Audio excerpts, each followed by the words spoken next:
what are you sharing with the jury now for the record? This is the bath towel. Speak up so This is the bath towel. Thank you. And this color is what? This is the white one. And how are you differentiating it from the one that you previously saw? The other one was yellow. Thank you. It was yellow. The numbers about That is all.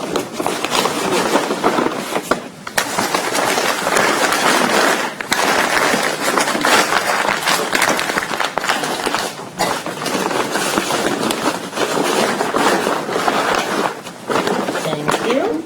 Okay, moving along.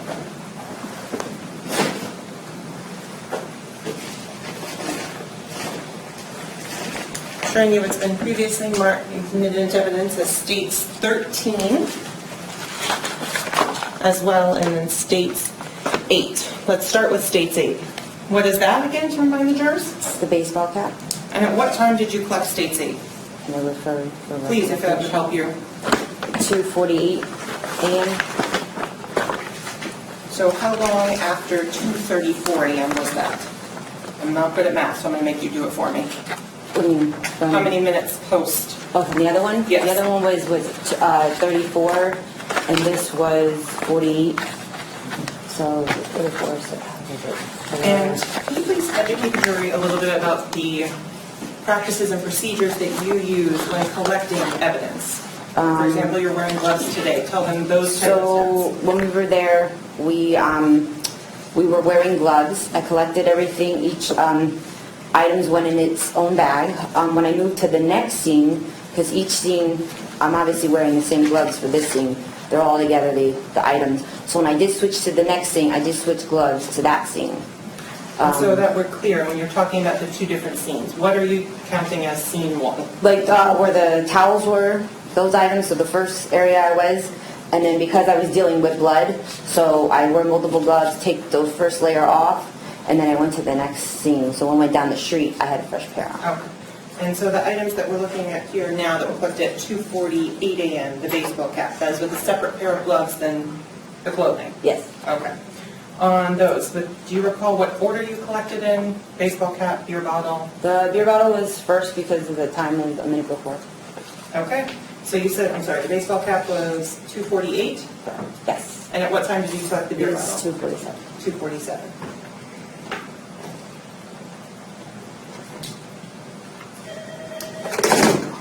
And if we've already looked at states 8, the baseball cap, would you please, and states 13, we've looked at the beer bottle as well. Okay? yes.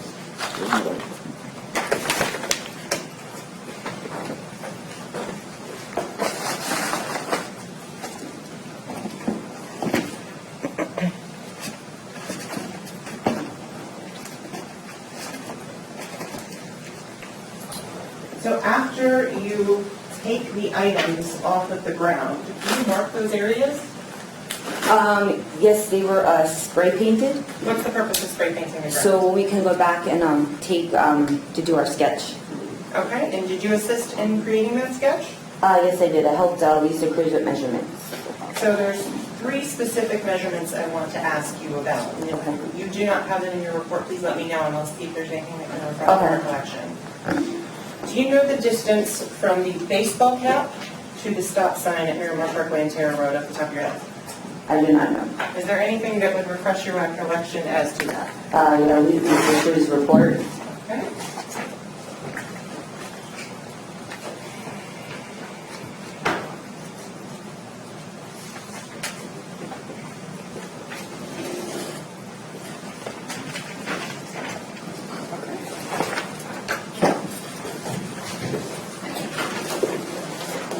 So just look silently at yourself, and then I'll ask the question again if you've refreshed your recollection.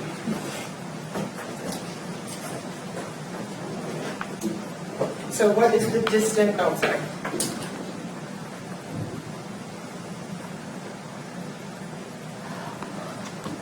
Judge, before she answers the question, may I have permission to order the witnesses to her memory on this?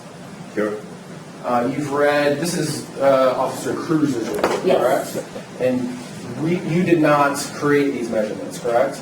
No, I just assisted with taking them, with holding, the tape measure and so forth. So sitting here today, when you're reading Officer Cruz's report, do you actually now remember the exact distance between the beer bottle and the stop sign, or are you just reading Officer Cruz's report? I'm going to give you exact number. I don't know it. Okay, you have to read the report. Yes. Okay, so just I would object to her answering the question. Judge, it's the same with the time. She can refresh her recollection. If that refreshes her recollection as to that was the measurement. Sidebar, please.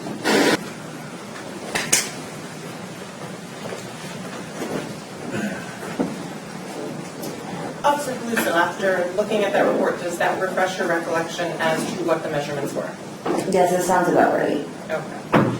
And so from that, about how far was it from the baseball cap to the stop sign? Judge, I would object to, for reasons previously stated, her answering the question.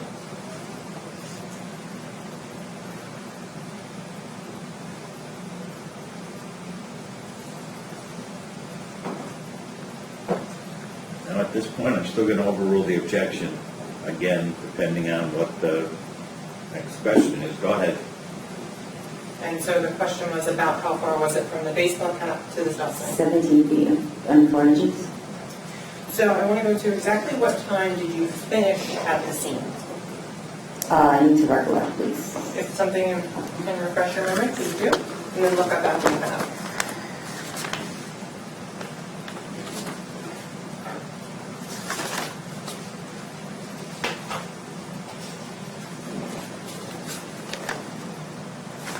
We cleared at 3:20 a.m. Thank you. Going on to April 26, 2014, the next day. What was the next involvement you had in this case? I went to the ME's office. And what was the purpose? What is the ME's office? The medical examiner's office. What did they do there? I went there to assist with the ME does the autopsy. They take their own photographs. I went there to collect or impound any evidence that they collected. And specifically, who else was there from Miramar Police? Detective Bertrand. And you said you impounded evidence from the autopsy. What was that? The DNA spot card, the scrapings from the underneath the fingernails, Okay. the socks, boxer briefs, and And so I'm now showing you what's been previously made into evidence as States 20. Remind the jury what that is, please. this is a DNA spot card. Okay, and at what time did you collect that? It would be 2:25, so it's 1:25 p.m. Thank you. And the other items, the boxers, the socks, the paper bags, those were the ones we saw in photographs yesterday? Yes.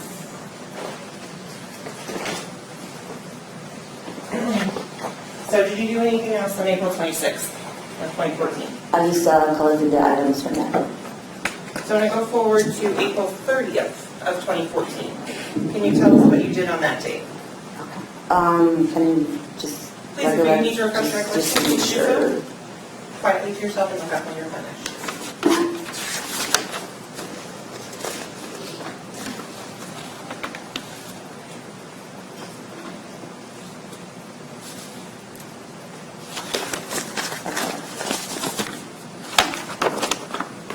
On April 30th, I was in a crime scene lab, and then I took all the evidence out of the locker and I processed them. And when processing them, tell me the process you go through. So I individually took close-ups of all the clothing that I collected. And those were the photographs we looked at yesterday. Yes. Did you do any DNA testing or swabbing?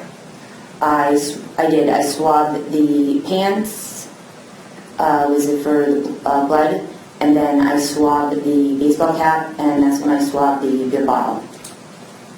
So pants, baseball cap, beer bottle. Was there anything else that you did? And the $20 bill was swabbed.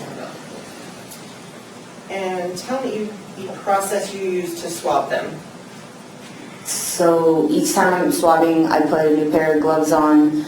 I had cotton swabs with distilled water. I placed distilled water on the cotton swab, and then I swabbed the area. Are these cotton swabs I can go buy on my lunch break at Publix here? No, they're sterile cotton swabs. Okay. So you have to, they're sealed, you have to open them, and then once I swab, they go into a sealed, carton, and then I'll seal that, and then that goes into the envelope. And those are the items that have been previously admitted as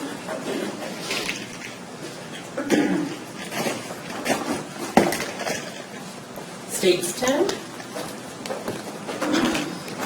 Yes. And what time did you do those? This has been 4:20 p.m. Okay, thank you.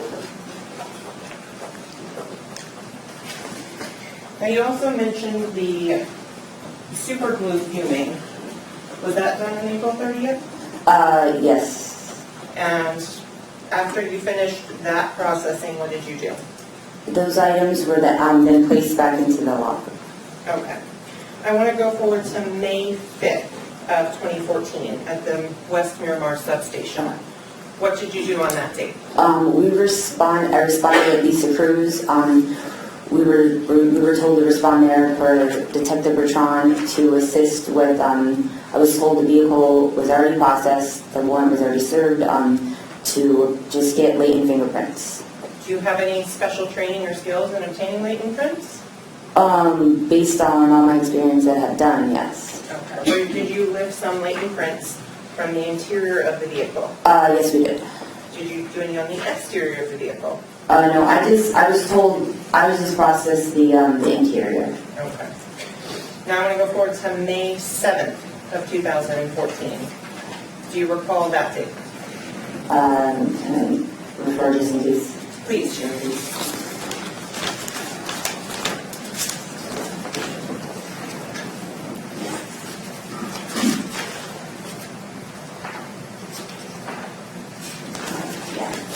Did you have an occasion to respond to Memorial West Hospital? Yes. And who did you make contact with on that date? Detective Bertrand.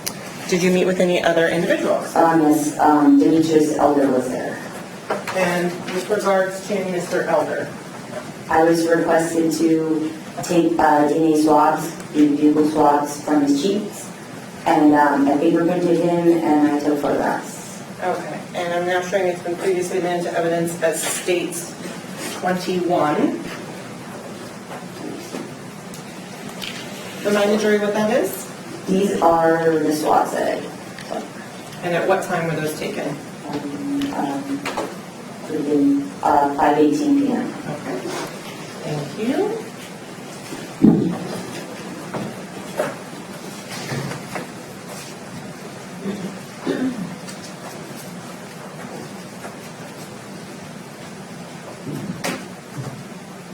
Who else was there with you? I'm sorry. Detective Bertrand. And finally, on May 8th of 2014, what did you do with regards to this case? I went to the West Association and I took elimination DNA standards from, I forget her name, but I believe it was the girlfriend. And in terms of anything that would refresh your recollection as to her name? Can we repeat it? Please do.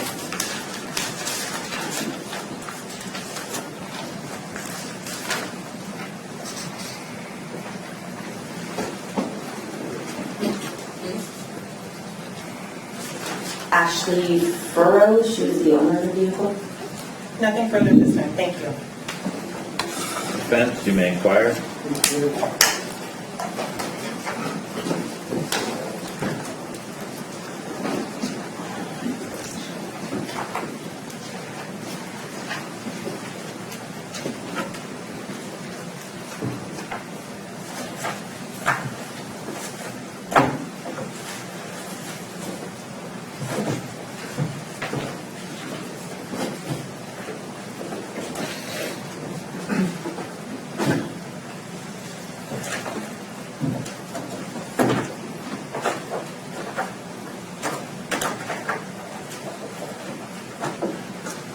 These have States 13. These are okay. Okay. Beer bottle, right? Yeah. All right. Yeah. This isn't it? States 13? On the old case. No, this is 12. Okay, States 12. Sorry.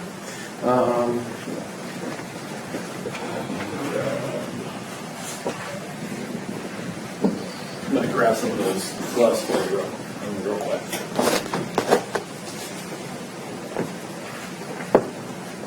And Judge, can I utilize the easel? Good.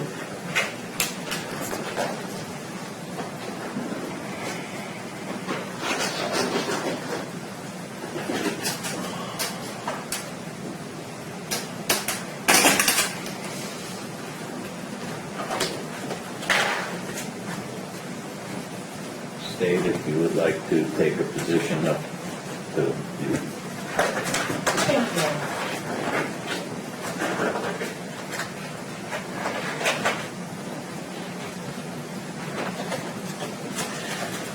I want to start by asking some questions specifically about the beer bottle. I want to kind of track this beer bottle as best we can during the entire course of your involvement. So I'm not going to take it out of the box. I'm just going to push the box here. Put it right here.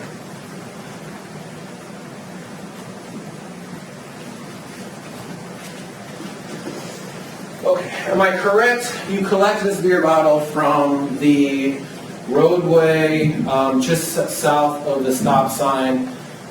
Sounds like it was early morning of April 26th. Yes. And you said 2:47 a.m., correct? Okay, so 4:26, collect beer bottle. That beer bottle then goes into evidence, Yes. correct? The pieces of beer bottle. Am I correct that then on April the 30th is when you, back at the lab, you process the beer bottle, Yes. correct? And there are two things you do when you process the beer bottle, correct? Yes.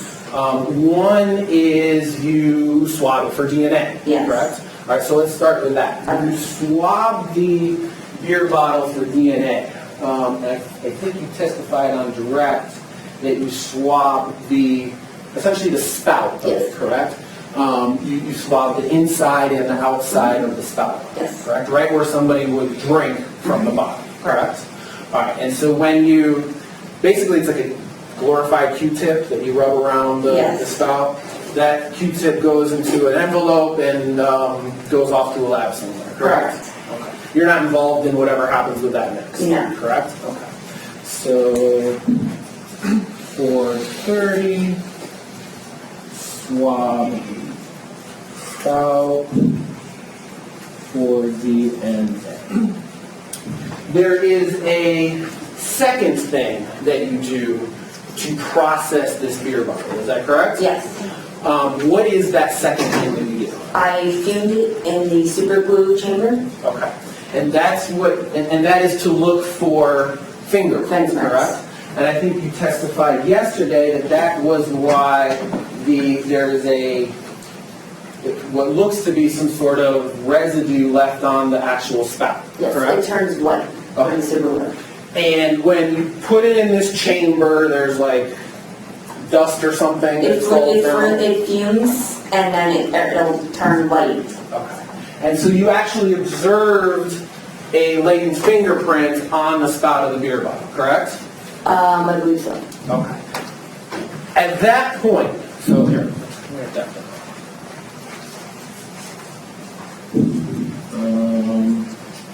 We'll go fuming chamber, latent fingerprint of the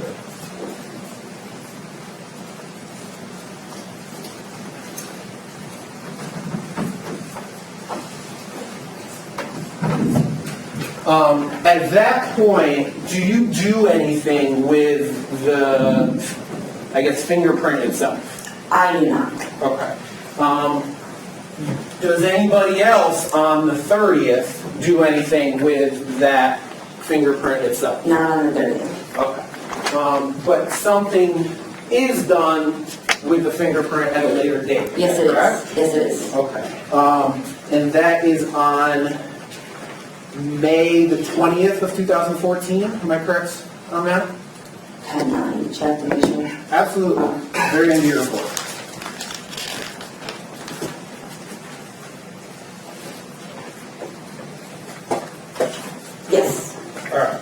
So from April 30th to May 20th, this bottle is sitting in evidence in Miramar Police Department. Yes. Correct? On May the 20th, is the beer bottle then removed? What happens to the beer bottle? To So that beer bottle on May always on 20th? the 21st, then I took it to BSO. Okay. You took the beer bottle to BSO? Yes. All right. Along with the hat. Along with the hat. That's on the 21st. That's on the 21st. Yes. Okay. On the 20th,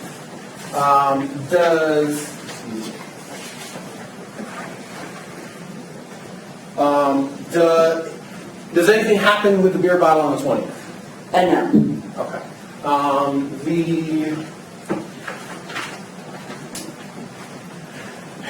Am I correct that you signed on May 20th? You signed the beer bottle out of. Did you ever see? Did you ever see any picture or any lifted latent from the print? I did not.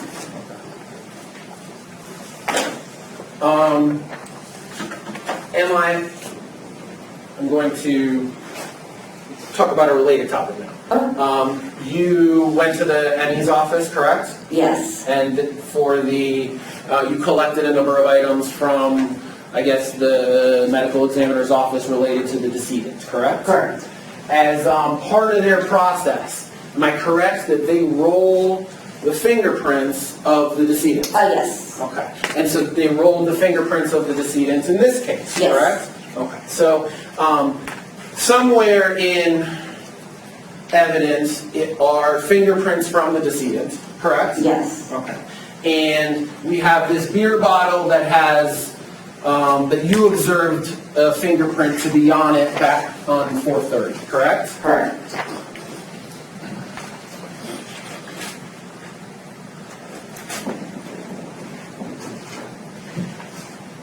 You don't know ever if anything was ever done with that fingerprint once it gets to the Broward Sheriff's No. Office. And I'm not an expert.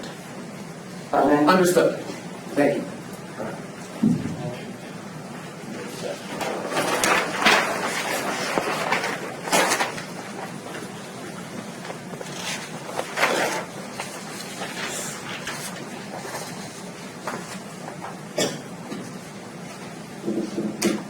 Okay, let me correct.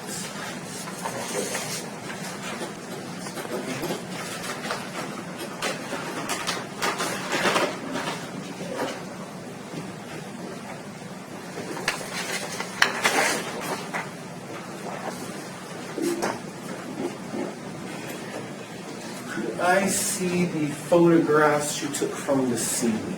Do we have those up here? The DVD or the photo? The photo. Let's just take a The look. white envelope. The white envelope. The white envelope? The white envelope. Got it. I'm going to go back to April 25th/26th, and I want to follow up with some questions about the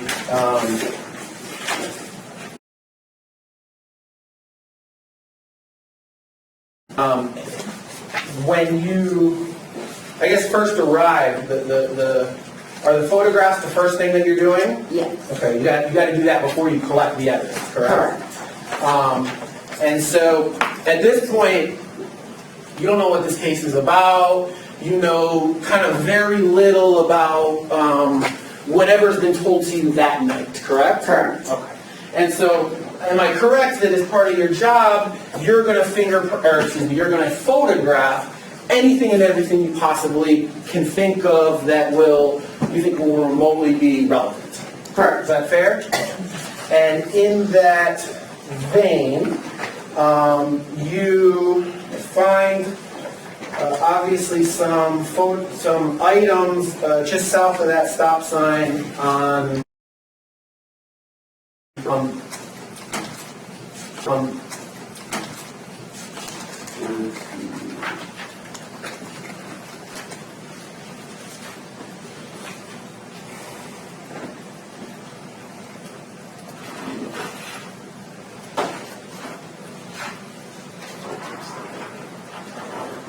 showing you what's been previously entered into evidence. We're looking at Miramar Parkway from the north as you would be driving out to it from Terra Road, correct? All right, and these items here are the items, the hat, the beer bottle glasses, and the $20 bill you found, correct? Correct. Now, you testified on direct that the hat is found 17 feet, I would assume, from this stop sign. Correct. And so that's going to be actually south, boy, my directions are bad, east of the stop sign? Believe it's, yes, What? about, yeah, to the right, so it's a bit about southeast. Okay. And it's up, the hat and the bottle and the $20 bill are obviously to the south of the line there to where you would, the vehicle would stop, where the vehicle's supposed to stop before pulling out on the Miramar Parkway, correct? Correct. Okay. And just to get review.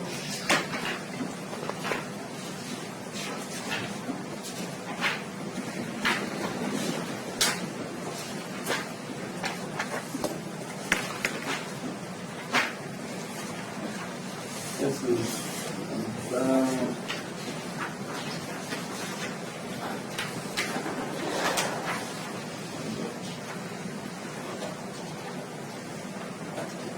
so here is a kind of a closer up of those items. Here we've got the broken bottle. Participate in the autopsy, correct? No, I'm just there. To document In it there inside, yes. and take evidence back. Correct. After the autopsy is over. Yes. Correct? Am I correct that one of the items that you collected, two of the items you collected were, quote, swab from under left-hand nails and, quote, swab from under right-hand nails? Yes. What is that? It's basically the scrapings. So they swab them and they scrape this up under the nails. Okay. So essentially that's to see if there's any foreign DNA on those fingertips, fingernails. Is that correct? Correct. Because if the individual had scratched somebody or come into contact with somebody in some way, the hope is maybe there will be some DNA that would show that. Is that correct? And so the swabs themselves are they're swabs taken of underneath the fingernail? I believe so, but I did not do that. So. Okay. In addition to when you collect the swabs, what happens to those swabs? They go back to the crime scene lab and I put them into evidence. Okay. So, to your knowledge, are those swabs of the decedent's fingernails, fingers, still in evidence somewhere? It would be. Okay. Do you know whether they were ever brought to the Broward Sheriff's Office for testing? That I do not know. Okay. You didn't bring it to the Broward Sheriff's No, I Office didn't. for testing. Do you have any say in deciding whether those items get tested or not? It's discussed with the detective, and based on everything, they decide what they want to send and so forth, but I don't know if it was sent or not. Okay, it would be ultimately the detective's decision whether to do that or not. Yes. Is that correct? In addition to the swabs, you also collect... Judge, just a moment, the projector's about to overheat because of the bag. Okay, can you, Sorry, that would be bad.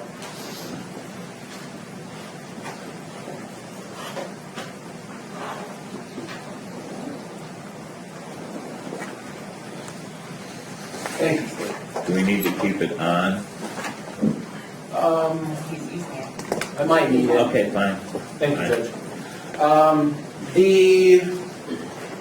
In addition to the swabs themselves, you actually collect nail scraping from left hand and nail scraping, I just see nail scraping from left hand. Is that correct?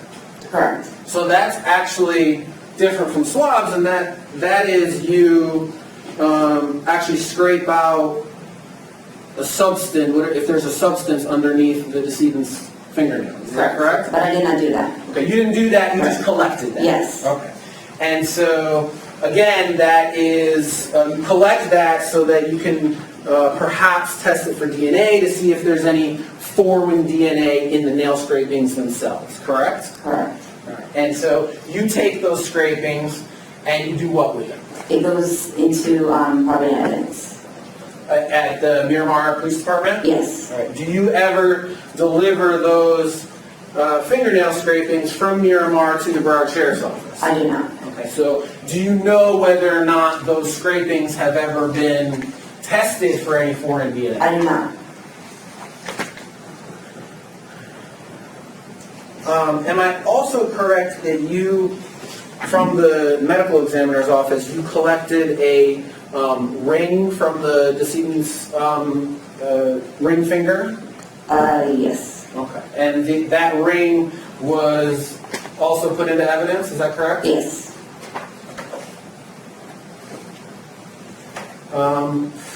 Finally, am I correct that you collect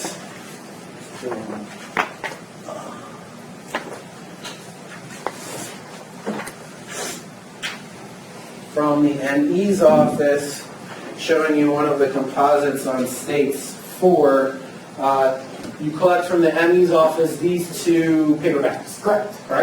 And those paper bags are bags that were wrapped around the decedent's hands. Is that correct? Yes.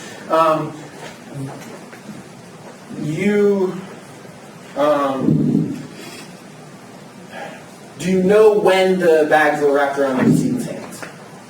I don't know.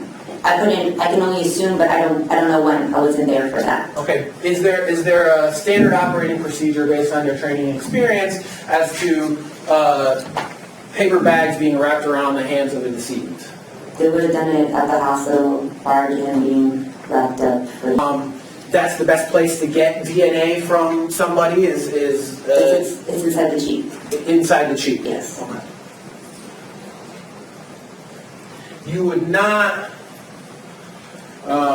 be following procedure if you got DNA from somebody's skin or tried to swab from somebody's skin, correct? Correct. And that's because it's much less likely to get DNA if you're just swabbing somebody's skin, correct? Correct.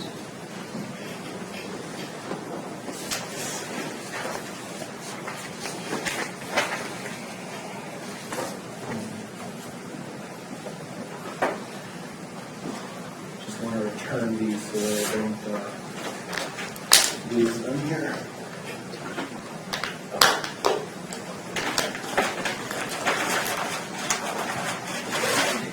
I want to talk next about when you go to the, I guess, the Miramar Police Department station to help process this vehicle. Okay. That's on, did you say it was on May 5th, 2014?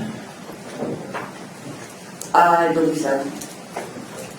And that was a 2002 gold Chevy Impala, is that correct?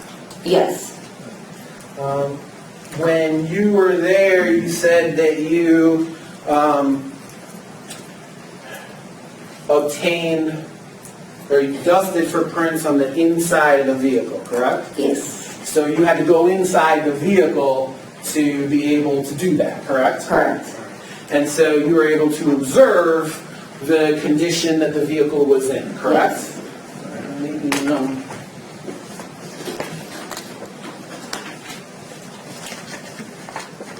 showing the state what I have marked as defense Judge, exhibit statement objects. A for- Time to present evidence. He's only marking it for identification at this point. He's allowed to do that. He can't introduce any evidence on cross. But go ahead. Can you come sidebar, please?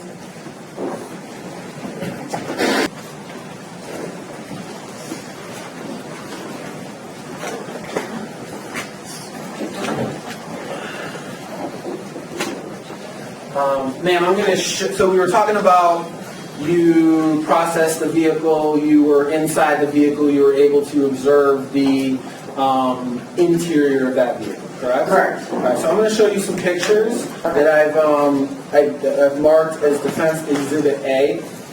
I'm going to ask you to take a look at these pictures and just tell me if they accurately reflect what the vehicle looks like. There's some outside pictures and some inside pictures when you saw the vehicle. Okay.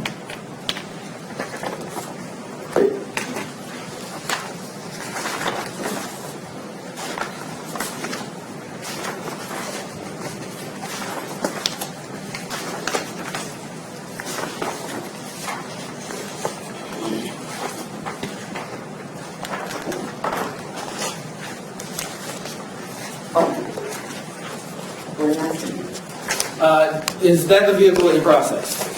It's the vehicle, yes. Okay. And do the photographs of the inside and outside of the vehicle accurately reflect what the vehicle looked like?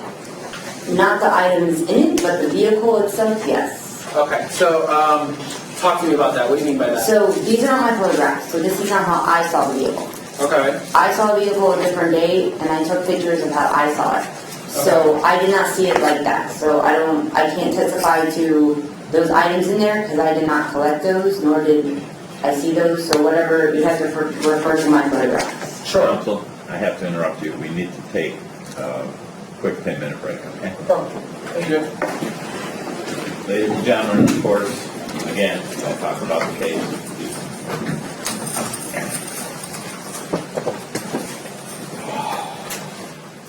Okay, please be seated. Defense, you may continue. Thank you. I want to resume our conversation about the Impala that you processed. Am I correct that this was the vehicle that this was not the victim's vehicle, correct? Or Correct. the decedent's vehicle. This was the vehicle that was suspected to be by the people that had done the stabbing, correct? Correct. In your, I guess, training and experience, have are there times when you will dust the outside of a vehicle? Say, for example, if you're trying to find out if somebody has touched an outside of the vehicle. Correct? Yes. Okay.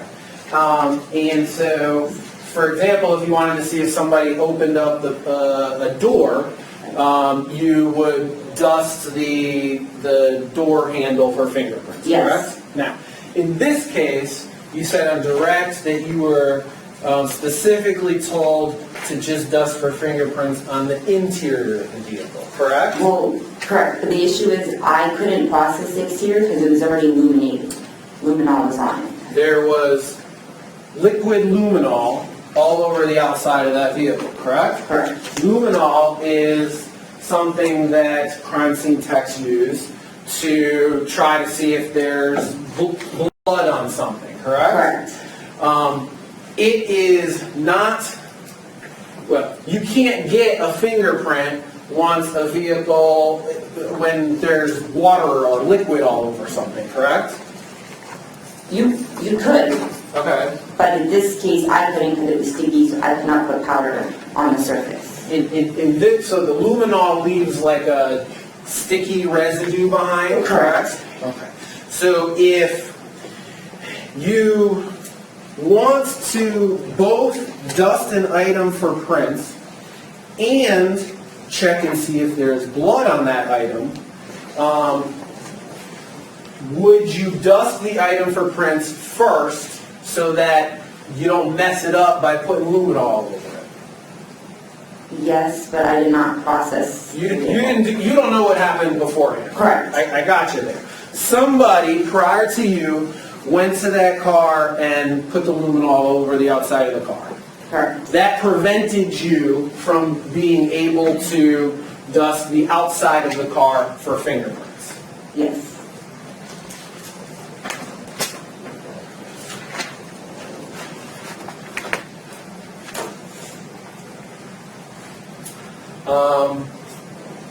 Let's talk about the inside of the car. While you were inside of the car, am I correct that there was a significant amount of blood on the passenger seat of that car? Correct. Correct? I'm sorry, what did you There say? was some blood visible, yes, stains, yes. Okay. There was blood on the back of the passenger seat, correct? Correct, on the seat, yes. There was blood on the actual seat itself where somebody sits, correct? Correct. There was blood on the center console, correct? I believe so, yes. And there was blood on the interior frame, not the door itself, but the frame around the door, correct? I believe so.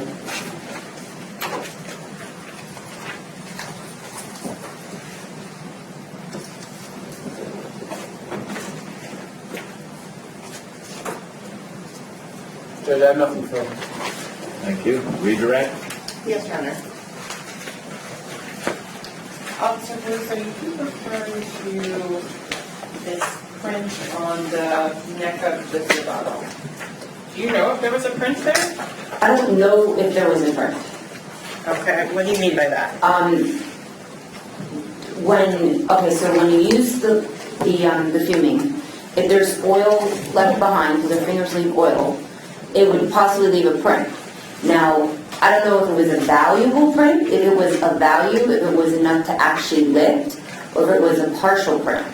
So that's why I brought it to BSO, since they're experts at trying to lift it to see if it was of any value. So you submitted it to the sheriff's office and filled out a submission of evidence form? Correct.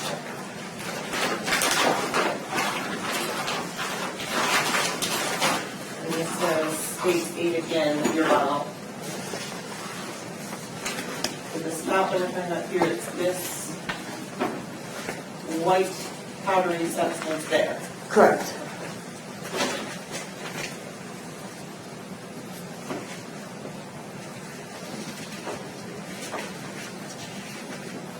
On this beer bottle, currently back on stand, do you have any training in observing friction detail, ridge detail regarding prints? Yes, but I'm not an expert.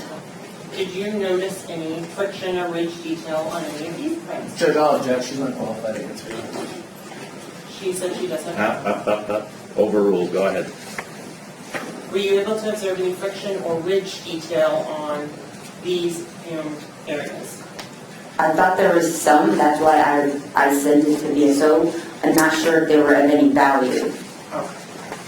So we don't know if that is or is not a print. Correct. So the super glue reacts with oil, Yes. and oil is produced by what areas on the human body? From our sweat glands.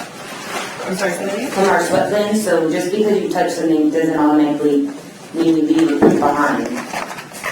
Okay. Now, defense counsel asked you about Mr. Elder. When you were there with Mr. Elder at the hospital, did you take photographs of him? Yes, I did. Would looking at those photographs refresh your recollection as to whether or not he was able to get out of bed? I remember he did get out of bed so I could take the photograph against the wall. So he was able to stand? He was able to stand. Okay.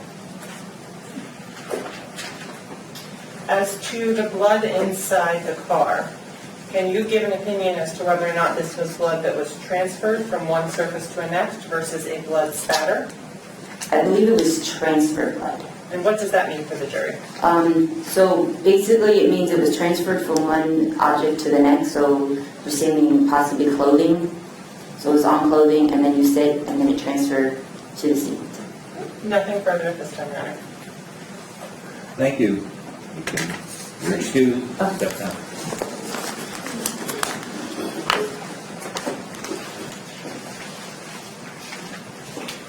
You go sidebar 1 sec, please.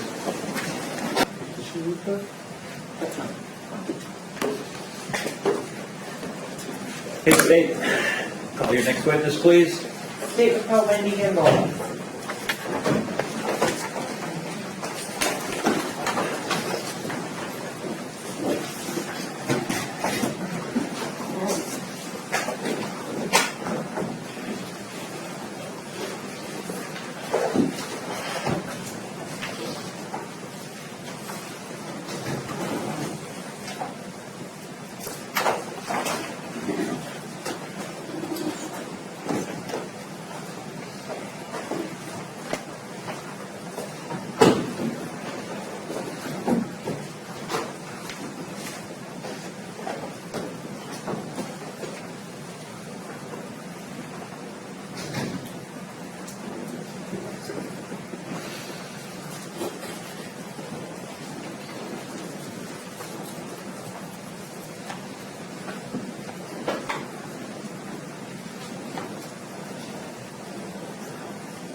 Okay, please be seated.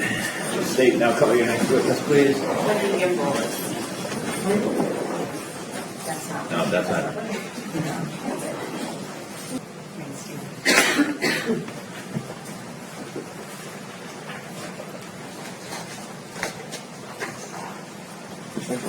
You swear or affirm that you will tell the truth, the whole truth, and nothing but the truth. I do.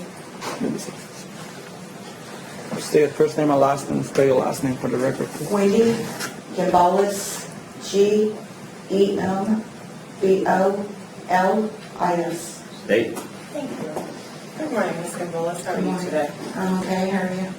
Where do you live? Alabama. How long have you lived in Alabama? All my life. Did you have a time where you lived in Florida? Yes, ma'am. Approximately how long was that? That was almost 4 years ago. How long did you live in Florida? About a year and 3/4 of a year, so almost 2 years. Almost 2 years. And do you remember the different places you lived? Yes, ma'am. Where did you live first when you came to Florida? Biscayne Park. in Where's Miami. Biscayne? In Miami? Yes, ma'am. And then after you left Biscayne Park, where did you move? Coral Springs. Tell me how you know Fakhruddin Muhammad Knight. We started seeing each other at the end of January, beginning of February. How did you meet him? We met at a sports bar. Did you have what type of relationship? It started out as friends, and then it gradually grew to a dating relationship. And at what point would you say you began dating him? Right before his dad passed away. Do you remember when his father passed away? I'm wanting to say around March Okay, and what year is that? 2014. Did you meet his father? No. Now, what about you? Do you have family that lives in Florida? No. So I'm going to go back to the date of April 25th of 2014. Do you remember that day? Yes. Where were you living on that date? Had just moved in with his mom, And do you remember her name? Barbara, And where city were you living in? Coral Springs. What were you doing for work then? I was working at Benihana's restaurant, And where was Benihana located? Coral Springs. Do you remember about your schedule that day? I was working until 9 o'clock that night. Did you 8:30 that night. I'm sorry. 8:30 that night? Yes. Let me ask you right now, did you use any drugs or alcohol that day? No. When you got off work, what were you doing? My mom had called me earlier. Her and her boyfriend were going to Fort Lauderdale for a cruise, Let me pause right there. Where were your mom and her boyfriend living at the time? Alabama. Do you know where they were going to in Fort Lauderdale? They were going to the Best Western, Do you recall the address of that? Sterling Road, I believe. Okay. And did you have plans to meet with your mom that night? Yes, Who was going to go with you? Muhammad. Why? He wanted to meet her. Had you any opportunity to meet your mom prior to this? No. So after you get off work, what's the first thing you do? I called him and asked him if he still wanted to go. He did. He had said that him and his sister and his son and his nephew had been out for the day. They had a good day. And I told him I was going to go home, change, get ready, and then head out to get him. Okay. Springs at the time? I cannot remember the address. And how long had you lived there? I forgot already you said. I had just moved in the Monday prior. And was this a Friday night? Honestly, I don't remember the day. After you got off from work and you changed, do you remember where you went? I was actually heading to his house, And where was he living at the time? Halliday, How many times have you been down to his house? several. Describe the type of home that he lived in. He lived with his sister in a condo. And as you were getting there, driving there, are you good with directions? Not that night. Somebody told me a shortcut, and I got turned around, Okay. and I wound up getting lost, and it took me longer than normal to get there. Do you remember approximately what time you got to Allendale? It was like 9:10, 9:15. When you got to Allendale, and what's the first time you see Muhammad that evening? Him and the boys had walked across the street to the little store, and they had just walked by when I pulled up. When you got back, what did you see Muhammad was wearing? He was wearing a white polo shirt and tan slacks. The polo shirt, was there anything specific about that you remember? It was white. Do you know who had given him that polo shirt? They had just bought it. Was he wearing a hat? No, Was he carrying anything? no. He was carrying a solo cup. And tell me about the red Solo cup. It was a small red solo cup, a tiny one. And when you say tiny, what are you using for? The cups were 16 ounces. This wasn't a 16-ounce cup. Could you see what was inside that Solo It cup? was clear liquid. Could you smell it? I didn't put it to my nose or lips, so at the time, no. After you picked him up, who was driving? I was, Did he ever drive your car that day? no. Once he gets in the car, where's the first place you go? He told me that we were going to go get gas, so we stopped at a gas station. Do you remember what street that was on? No, ma'am. Once you were at the gas station, how long did you stay there? I mean, he got out long enough to go in, pay gas, pump it, and got back in the car. All right. Was it, how far from his apartment to the gas station time-wise? Maybe about 6 minutes. After you put the gas in the car, where's the next destination you go to? He said that he had to go by, get some money from a friend of his, so we went to his friend's house. Do you know the name of that friend? No, Was it Corey McMath? no, Do you know Corey McMath? yes. We'll get back to him later. When you go to the friend's house, who gives you directions to get there? Mama, Could you drive there again today if you had to? no ma'am. How long did you stay at that friend's house? 3 minutes? Did you go out of the car? No, Did Muhammad get out of the car? yes, Did he go inside of that house? yes. How long was he inside that house? 2 minutes max. After you left that friend's house, what was your next destination? He said that we were going to go see Mom. What happened to change that? Corey called him.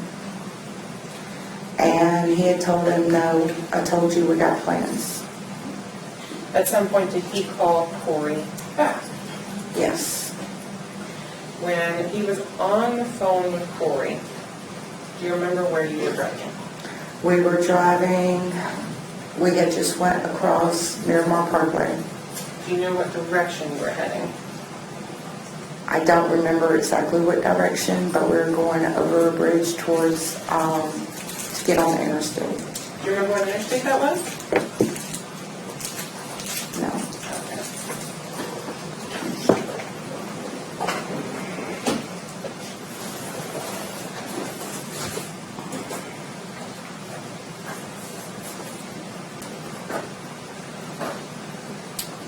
If I may, Wendy.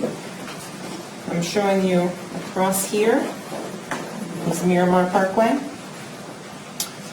We have down here Florida's Turnpike.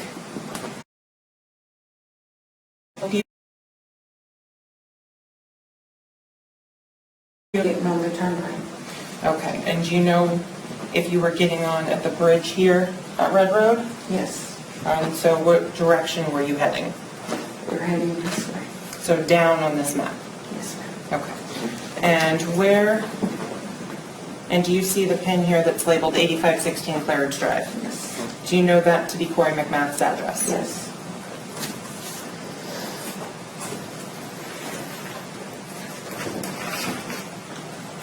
Now you're quite a ways west of Hallandale at this point, correct? Yes. And do you know where Hollywood is in relation to Hallandale? No, ma'am. Did you know how to get back to the Sterling Road Best Western? I did not, but he did. He did. Okay, so when you leave, when you're on the bridge, the ramp, about to go on the highway, what changes? He's talking to Corey, and he gets upset, and he's like, fine, motherfucker, we're passing by your house now. Wendy, turn the effing car around. Okay. You said he was upset. On a left scale of 1 to 10, how angry was he? And it went from being mild-mannered to a 4. Okay. Had you seen him get upset in the past? Yeah, Have you seen him get angry in the past? yeah, Have you seen him become frustrated in the past? yeah. How would you characterize his actions towards Corey, or his emotions or demeanor towards Corey when he was saying those statements in your presence? What do you mean compared to? Anger out of 10, frustration, just compliance, how would you say?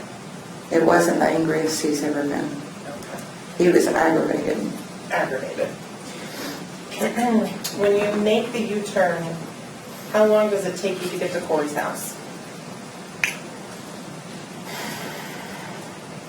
About 4 minutes. The arrival from Corey's house, do you park the car? Yes, Do you remember where you parked the car? yes. Where was that? Right in front of his house at the stop sign. Okay.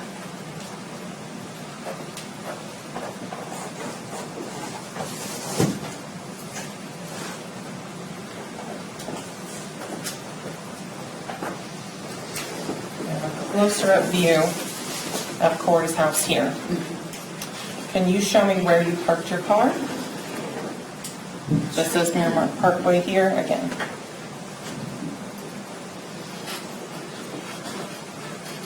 I'm trying to remember. If you don't recall at the moment, don't worry about it. Stop sign was right there. And so you're pointing at the intersection of Claridge and Terra and the northeast corner, Yes, ma'am. right on, were you on the grass or were you on the roadway? No, I was right there. He was having a block party, so there was cars parked right along in here on Sure. both sides. Do you remember about how many cars you saw that night? I didn't count them. They were on both sides. Do you know about how many people you saw? Inside and outside was full. Did you go inside? No. How do you know inside was full? You could see the people from, they had like the door open, and plus it was a screened in area right there. And are you speaking about the garage or the front porch? The front porch. So when you get to Corey's house and you park, do you get out of the car? No, Why not? because Corey met us at the car. He said hi to me. He said he had to talk to Muhammad. So Muhammad got out, walked with him. He went around. He told me 5 minutes, babe. Was he gone for 5 minutes? He was. What was the next thing that you recall happening? He was gone for 2 minutes, came back to the car, got his cup, said he was going to go around and share it. I thought he was joking. And I laughed. He went back out for about 3 more minutes, came back, got in the car, and he said, let's go see Mom. Did he have any interaction with Corey regarding money that you saw? Not that I saw, but when he got back in the car, he said, we got our $40 back then. Now I want to go back actually to the first stop with the other friend that we don't know who it is. Was there any issues with money or at that location? All I know is that he said he had to go get some money. So going back, so you're at Corey's house, he's back in the car, and do you remember what direction your car was facing? When we got to his house, Yes. the back end was towards the stop sign. So it was actually, I was on the left-hand side of the road, so if I would have been going down the road, it would have been on the wrong side of the road. So Okay. Do you see Muhammad talking to people at the party? Yes. He Do was you know going, who they were at the time? No. Have you since learned who they were? yes. Can you tell me some of the people that you recognized Muhammad speaking with that evening? Saeed, Corey, Walt. And does this Walt have another name? That I don't know. That's how you know him as Walt. Yes. Okay.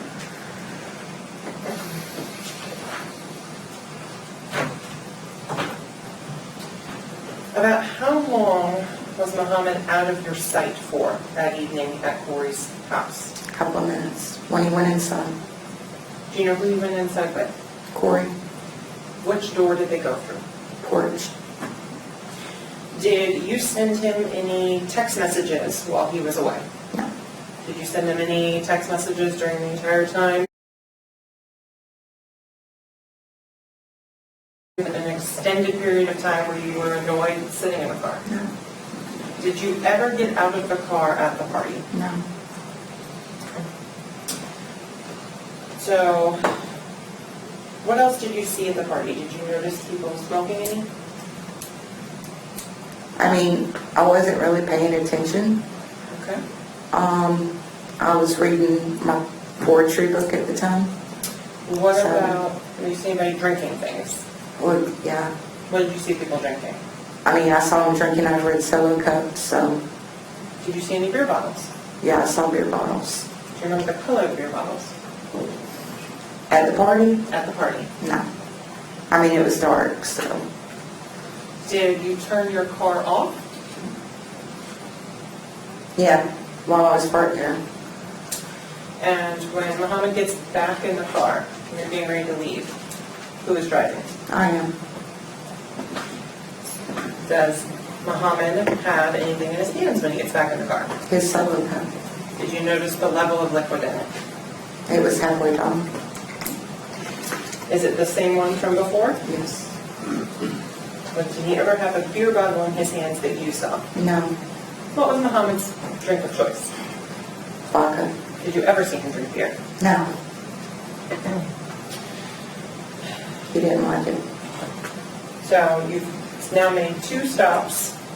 Tell me what your emotions are, what your state is at this point as you're getting in the car with Muhammad. Objection, Your Honor. Sustained, go ahead. When you leave after these stops, where are you guys headed? To see my mom. Do you know how to get there? So tell He looked at me, he said, let's change the vibe, babe, let's go see mom. Oh, And he put his hand on my knee. was he upset? No. Was he angry? He seemed relieved. Okay. Have you testified before you've had occasions to see him angry or upset? Right. Now, was he drunk? No. Was he under the influence of any drugs that you could tell? That I could tell, no. Did you see him use any substances in your car? That night? No. Yes. Did you see him smoke marijuana that night? No. Did you see him use any cocaine that night? No. Did you see him do anything while he was in Corey's yard? No. Have you seen him use cocaine and marijuana on previous occasions? Yes. When did he use cocaine that you saw? After his dad died, he went into an extensive use of it, and I would fuss at him about it. He would have little baggies that he would just open up in my car. And I told him I didn't like him doing it, and that he was going to blow up his heart. So on this day, did you see him have any of those baggies on him of cocaine? No. Did you see him have any marijuana on him? No. Now, when you're on Terra Road leaving Corey's house, tell me the next thing that happens after you pull away from your parking spot. We're starting to back up. So I can back up and head back towards Miramar Parkway. And this beige or gold colored car comes whipping around us and goes to mirror my.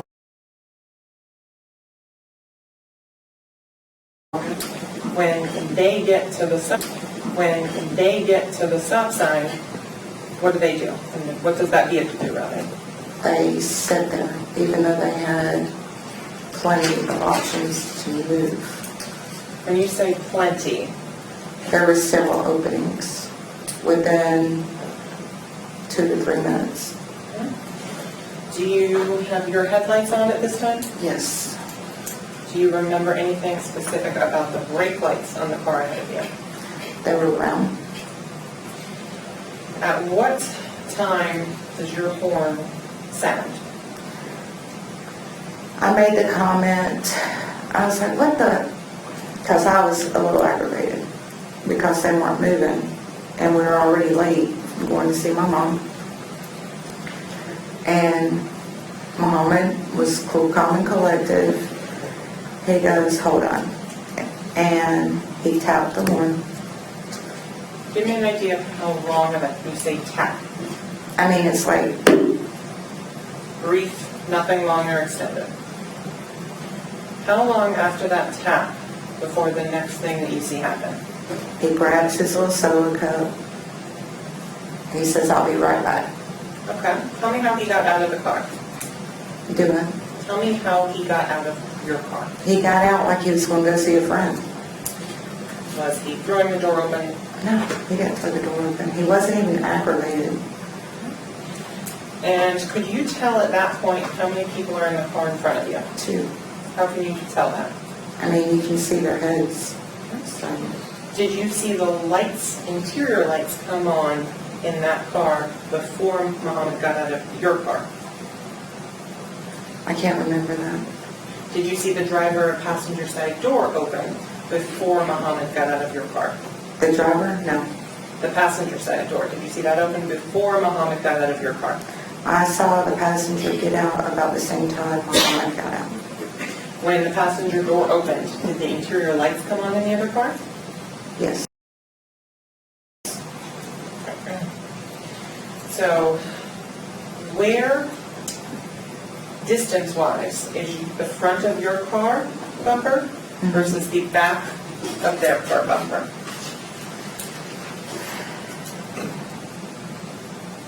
I would say from the corner of this to maybe right there where that stand is. Can we approximate that as 6-7 feet?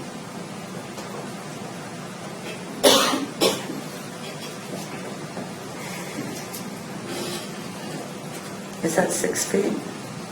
I'm asking if that's a fair approximation in your opinion. Maybe about 3 or 4 feet. 3 or 4 feet.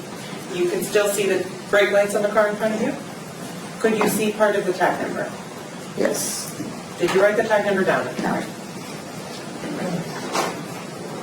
When Muhammad gets out of your car, tell me what he does at that point. Him and the passenger, well, he meets up with the passenger and they stand there and they're talking. Let me back up just a second. He meets up with the passenger. Let's discuss how the passenger got out of that car or how they met up. Tell me more about that. I mean, when the passenger first gets out, he's standing with his back up against the door. Okay. He's kind of standing defensively a little bit. And Muhammad approaches the car, but he doesn't fully go towards the passenger's door. Give me an idea of how far back you saw him in relation to that gold car. I would say he was right there at the gas tank Okay. when they were talking, or Muhammad did most of the talking, How could you know that? because, I mean, I could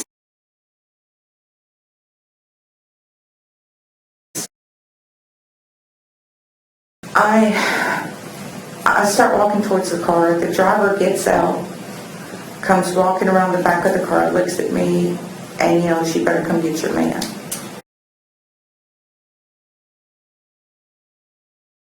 of the driver? God. He was a little bit taller than me.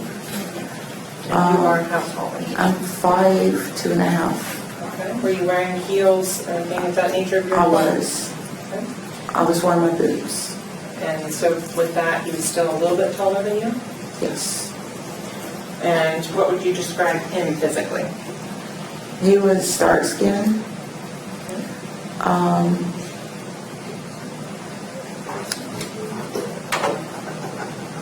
His hair was cut clean, like he had a haircut. However, he had a scraggly beard, like it was just growing. Did you notice him having any issues walking?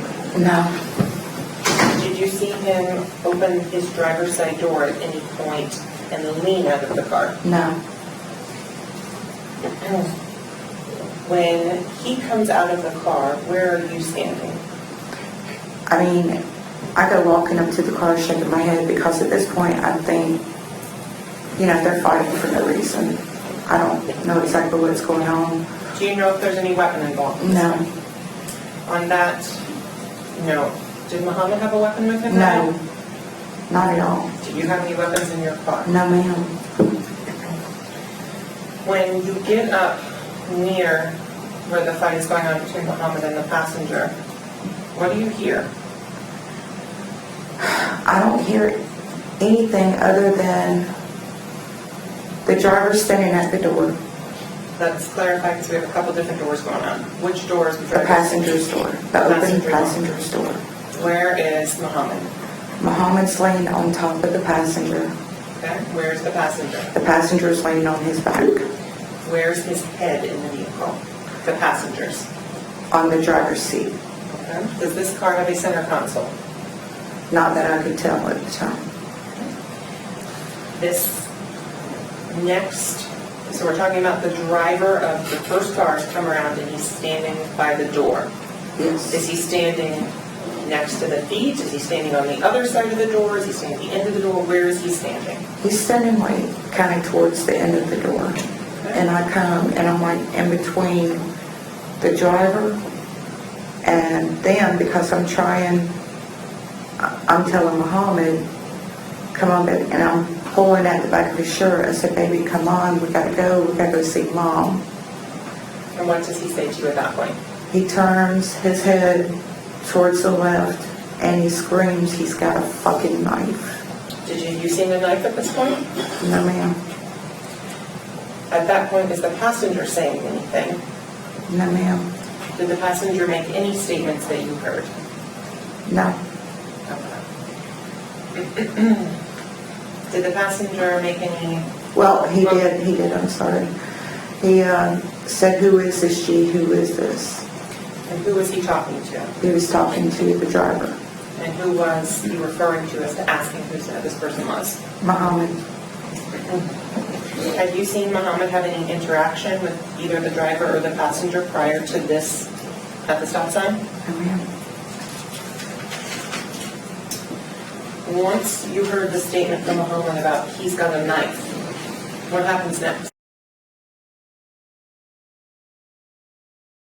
Sit down for a second, looked back at him, and I told him, I kind of yelled it, get the knife from your fucking boy so I can get his ass up off him. Okay. What happens? The driver reaches in, pulls out a knife, and he steps back. So I told Muhammad, I was like, baby, you got the knife, come on, let's go. Are they tussling? Are they still in the seat? They're still in the seat. Okay. So when I pulled Muhammad up,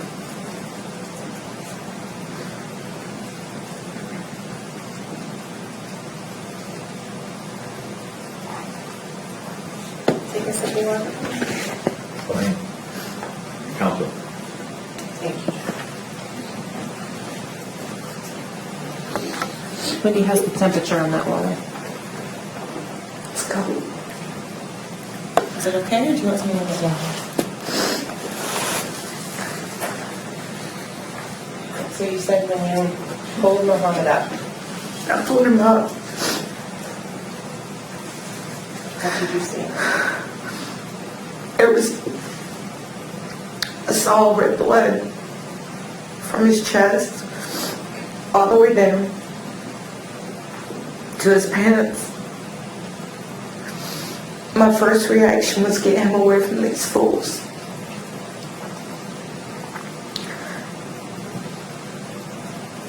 The driver was standing to my left.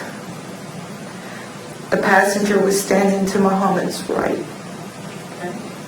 How did they get out of the car? When I pulled Muhammad up, I guess the passenger got up with him. I was not paying attention. I was more worried about Muhammad.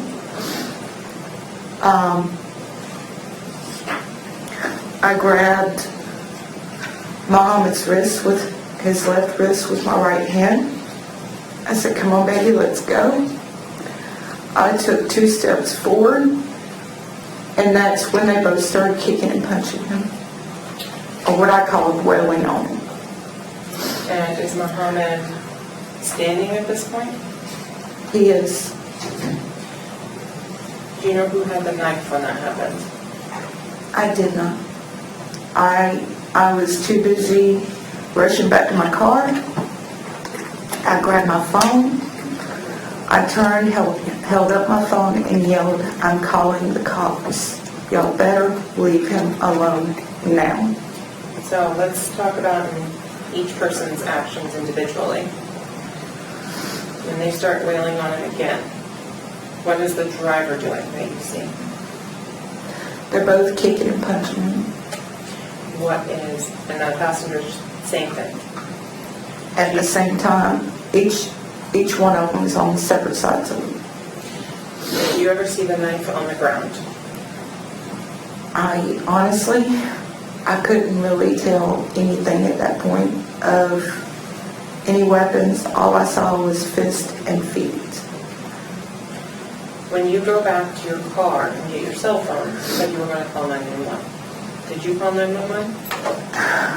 I tried, but when I had jumped out of the car prior, I had thrown my phone. And when I did that, the battery fell out.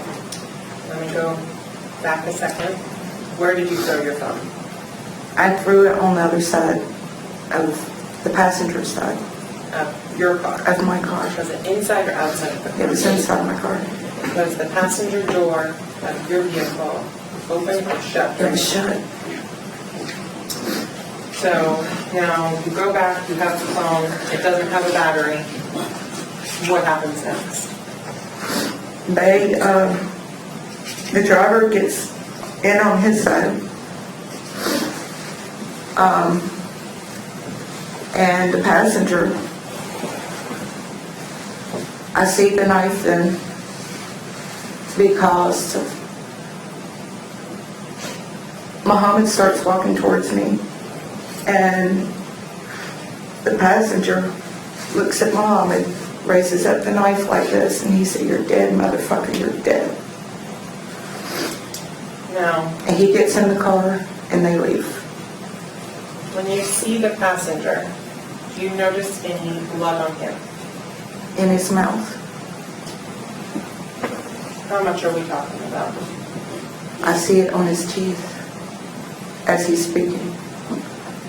Do you see any blood on his person, like his clothing? Do you see the passenger's back? I didn't hear that. No, Do you see the passenger's back at that point? no, Is there any point during this fight and scuffle where Muhammad's front is pressed up against the back of the passenger? no.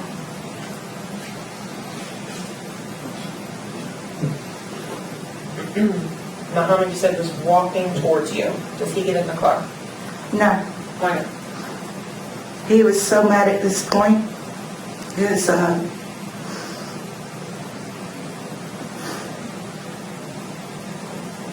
He looked at me and he goes, "Move the fucking car back, Wendy."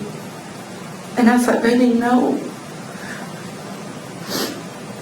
And he goes, move the fucking car back, call fucking Corey over here. Okay, so what do you do? I turned and looked, and Corey was sitting at the stop sign on his phone. And I said, Corey, come help your man. Corey walks to the other side of his house. So, let's And- backtrack just a little bit, Wendy. You said you were screaming and yelling words at the individuals earlier. Once you see all the blood, what was your reaction? Get him away from them. What about verbally? Did you make any noise? I couldn't, my first instinct was react now. I mean, get him away from them now. Show emotion later, because I could not afford to break down. I had to be strong for him. I couldn't. So, going back, you move the car back and you make contact with Corey. And that's when Corey said walks to the other side. He walked to the other side, front of his house. Does Corey at some point come back to Muhammad? When you next see Muhammad after you move the car, where is he? He's laying by the tree on the side of Corey's house. Is anyone helping him? When I get out of the car, Corey's girlfriend and the neighbor who lived next door to Corey was at Muhammad's feet. About this time, there's like 2 or 3 other people standing there next to him. Somebody had brought towels out, put them by the tree. I went over and knelt beside him, rolled up his shirt, and that's when we saw the stab wounds. I want to talk about the ambulance and fire rescue and law enforcement. Do you recall about how long before they responded? Within a couple of minutes, they were there quick. Did you go in the ambulance? I wanted to. I begged them. They told me I could not.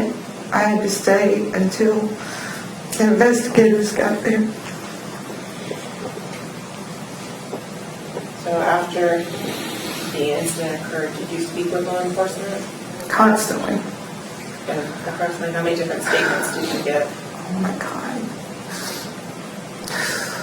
I must have spoke to like 3 or 4 different officers that night. On top of the 2 homicide investigators later that evening. After April 25th in the early morning hours of April 26th of 2014, did you continue speaking with law enforcement as requested? Yes. Wendy, do you see the person who was the passenger in that vehicle here in the courtroom today? I don't recognize him. I'm sorry? I don't recognize him. When you spoke with law enforcement 4.5 years ago, did they provide you a photo lineup? They did. At that point, were you able to recognize the individual? Yes. And how certain were you that that was the individual that committed that crime? 98%.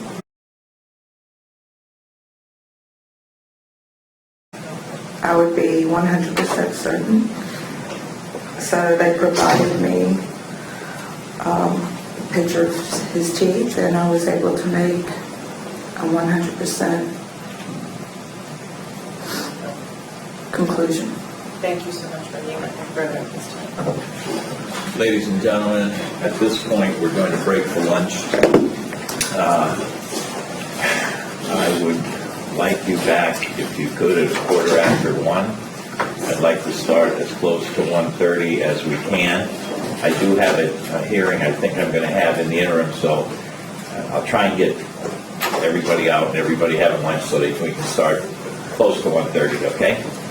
Thank you. And again, obviously, don't talk to anybody. If you bump into anyone, you know, they're not going to talk to you.